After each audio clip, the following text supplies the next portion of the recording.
Hello everyone, welcome to my political journalism news channel. The story for today is Scott Morrison has backflipped on his earlier criticism of the West Australian government's handling of the COVID-19 pandemic as he seeks to appeal to WA voters. The Prime Minister on Wednesday said he had always respected WA's unique situation despite being a loud opponent of Premier Mark McGowan's tough border closures over the past 2 years. In a speech to the WA Chamber of Commerce, Mr. Morrison said he and state and territory leaders had become very conscious of the need for different pathways through the pandemic. That was particularly true here in Western Australia, and I'm sure Mark McGowan would agree, as he has acknowledged that there has been a different path here in WA which has been necessary, he said.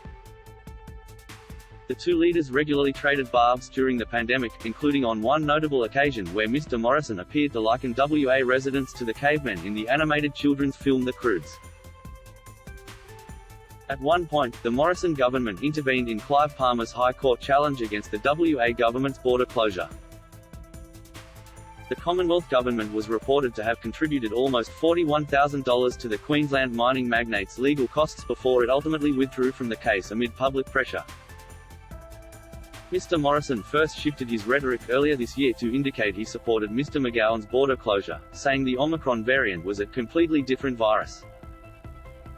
Mr. Morrison on Wednesday said West Australians had travelled a somewhat different path to the rest of the country, especially to the eastern states. And throughout the pandemic, I've always acknowledged and respected Western Australia's unique situation and the path that WA has taken.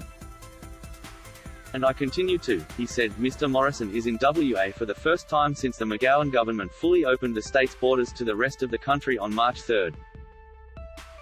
He used his early morning speech and a later press conference to spruik his government's economic management and national security credentials.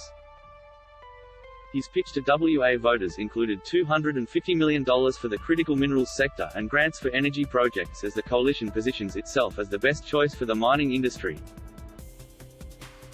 As the global economy changes, there are exciting new growth opportunities emerging in new areas such as rare earths and critical minerals, he said.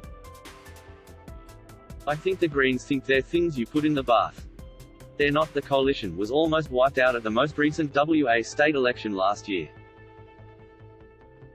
Mr. McGowan's incumbent Labor government returned to power in a landslide victory after winning 53 of 59 lower house seats.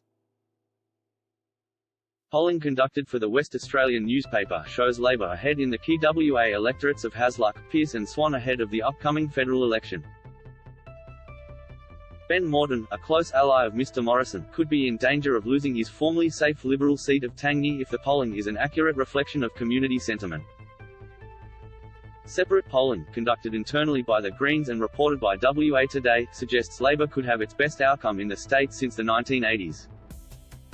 The election is yet to be called, but it is due to be held by the end of May. That is all for today news. Thank you for watching to my channel. Please be sure to leave your comment and subscribe below for more news update.